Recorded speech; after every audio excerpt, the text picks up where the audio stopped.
ढंग का भी नहीं देखा। आज हमारे यहाँ अलीराजपुर में भी हो रहा है, अच्छी बात है।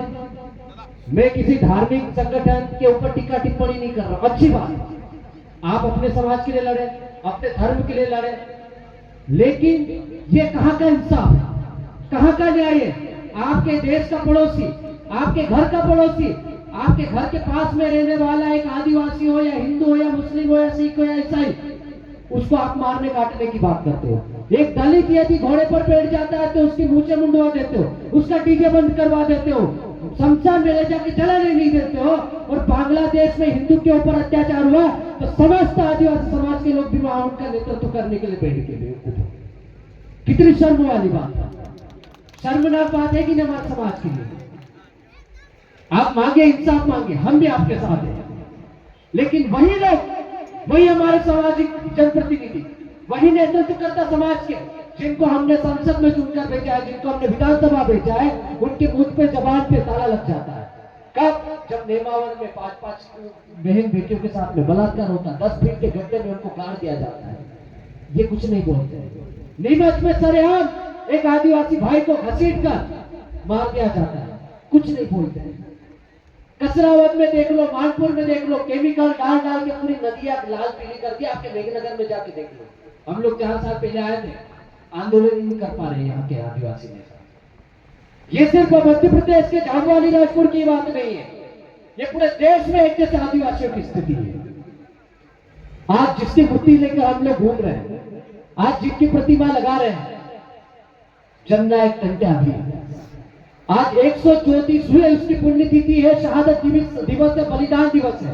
हम हर साल अपना जन्मदिन मनाते हैं, डीजे बजाते हैं, केक काटते हैं, इतना सारा थाप देते हैं, आजकल तो देखने को भी नहीं मिलता है। सांस नहीं ले पाए तो मर भी जाए आदमी, इतना केक लगाते हैं मुंह पे, ऐसा जन्मदिन मनाते हैं। शादियों में कोई कमी कसर नहीं करते हैं, वो मैं बाद में डीजे कॉन्सेप्ट पे आऊंगा, लेकिन मैं ये चीज इसलिए बता रहा हूं कि 134 साल बाद आज जननायक टंट्या भील को याद किया जा रहा है। और इस संबंध में अलीराजपुर में पहली छुट्टी घोषित हुई है हमारे जिलाधीश मोदी ने की, बाकी देश में कहीं नहीं है।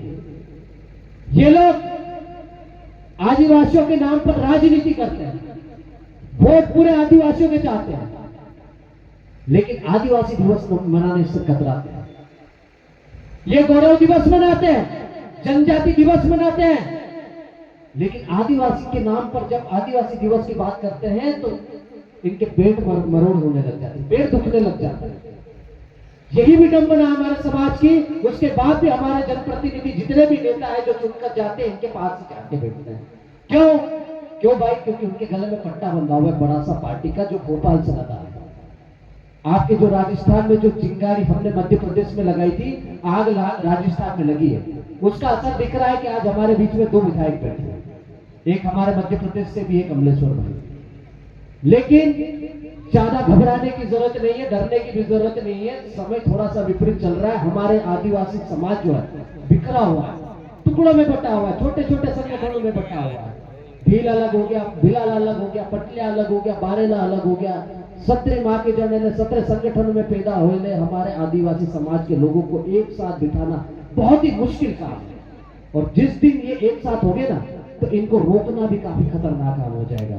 और मैं ये कह रहा हूं कि यदि आग लगी है राजस्थान में, तो यहां पर सुनामी आएगी मध्य प्रदेश में 2028 में, आप देख लेना। क्योंकि समय एक सा नहीं रहता है। अभी हम लोग समझ रहे हैं सर, थोड़े थोड़े दिनों में हमारे लोग फेसबुक व्हाट्सएप के माध्यम से लड़ लेते हैं, झगड़ लेते हैं, लेकिन जब भी समाज की बात आती है तो हम लोग एक मंच पर आ ही जाते हैं।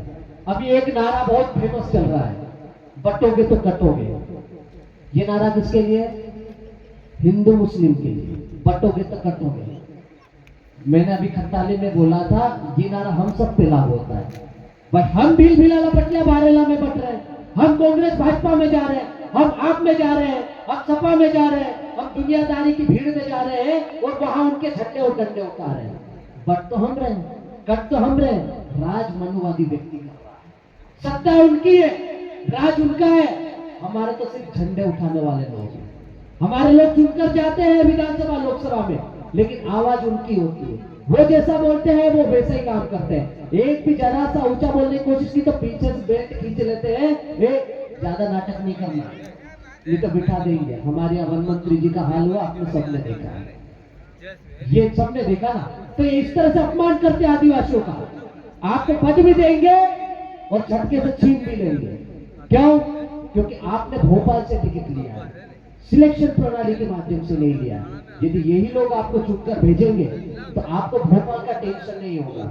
तो हम लोग ये जो छोटे छोटे आयोजन कर रहे हैं, चाहे चिंतन शिविर हो रहा है, चाहे मूर्ति स्थापना हो रही है, चाहे जन जागरण कार्यक्रम हो रहा है, छोटे छोटे कार्यक्रमों के माध्यम से समाज में जन जागरण का कार्यक्रम कर रहे हैं। ये एक दिन की मेहनत नहीं है दोस्तों, पिछले 10-11 सालों का एक जैसा संघर्ष है।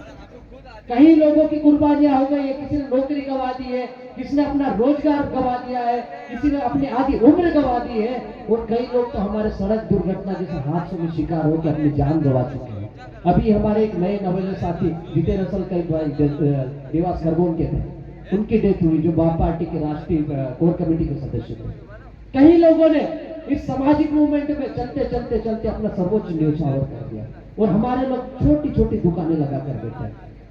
कोई बोल रहा टंट्या भील हमारा है, कोई बोल रहा बिरसा मुंडा हमारा है, कोई बोल रहा राणा पुंजा भील हमारा है। अब पहले तो भील भील हमारा बोल रहे थे, अब राजपूत भी बोल रहे कि नहीं राणा पुंजा भील हमारा है। अबे रख लो ना, तुम रख लो, लेकिन करो तो सही, उनका मान तो सम्मान करो। तुम उस झंडे को हटा के बता सकते हो जिसपे एक तरफ मेवाड़ के चिन्ह में राणा पुंजा भील है और एक तरफ महाराणा प्रताप है, क्या ये झंडे को बदल देंगे?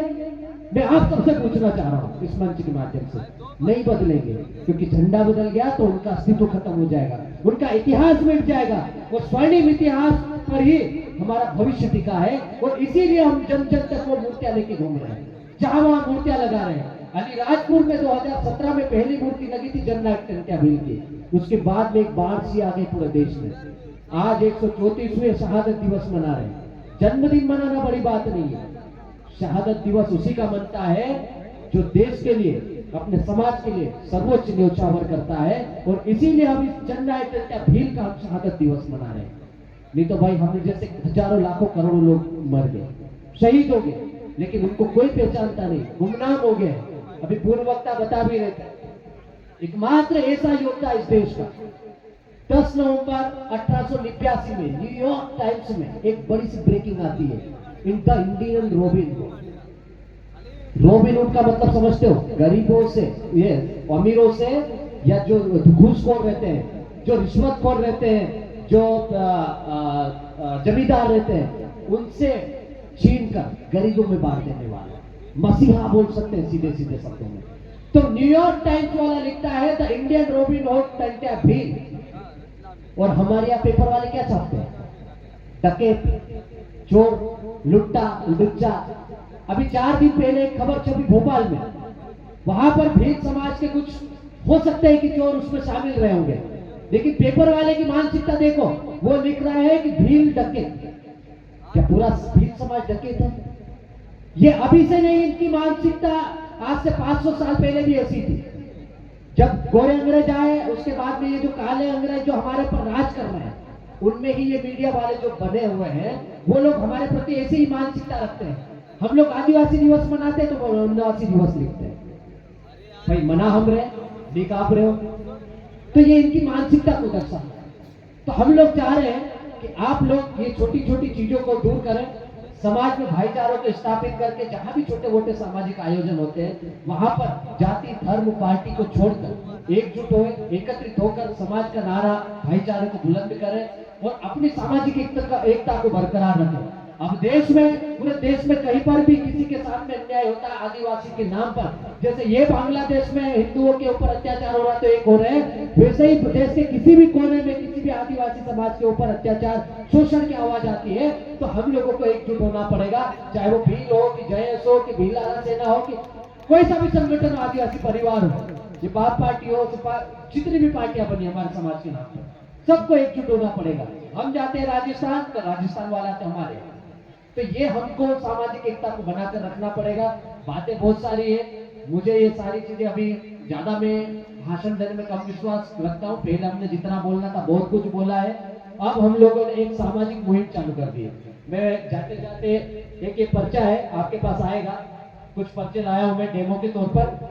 अब हम लोग सामाजिक जन जागरण में समाज को जो फिजूल खर्चा है, डीजे दारू डीजे के रूप में जो झगड़ा बांधने के रूप में हमारे लोग अतिरिक्त पैसा खर्चा करते हैं, पूरी जिंदगी की कमाई, एक पीढ़ी कर्जे में फंसती है तो 2-3 पीढ़ी कर्जे को खत्म करते करते करते निपट जाती है, मर जाती है, लेकिन कर्जा खत्म नहीं होता है।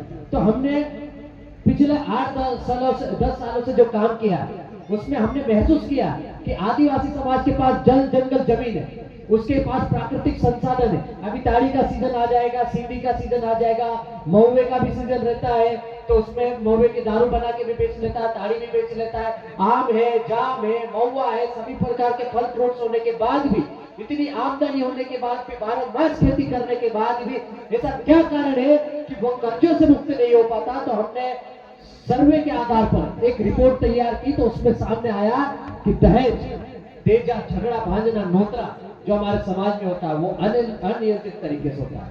फिर दारू, शराब का सेवन, भाई हमारे बुजुर्गों ने देसी कच्ची महुई दारू से परंपरा निभाने के लिए बनाई थी, लेकिन अब आजकल विदेशी शराब का प्रचलन बढ़ गया।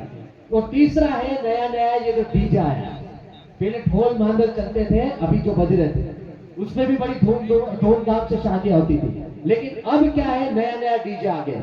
और डीजे का विरोध नहीं है, बस शादी में एक डीजे से भी धूमधाम से शादी हो सकती है, लेकिन आप उसी शादी में हमारे उधर तो 20-20, 30-30 डीजे हो जाते हैं। एक डीजे औसतन 15 से 20 हजार का आता है, उसके पीछे 10 गाड़ियां ले जानी पड़ती है, उनका औसतन भाड़ा आप 10,000 रुपए, ये 2,000 भी मानोगे तो 10-20 हजार भाड़ा हो जाता है। फिर भाटड़ी परंपरा, दारू ले जाने के अलग, फिर उनको दारू पिलाओ, फटाके फोड़ने की परंपरा अलग चालू हो गई, और उसमें कई उड़वे जल गए, कई बहनों की साड़ियां जल गई, और कई बार तो बड़े बड़े हादसे भी हो गए।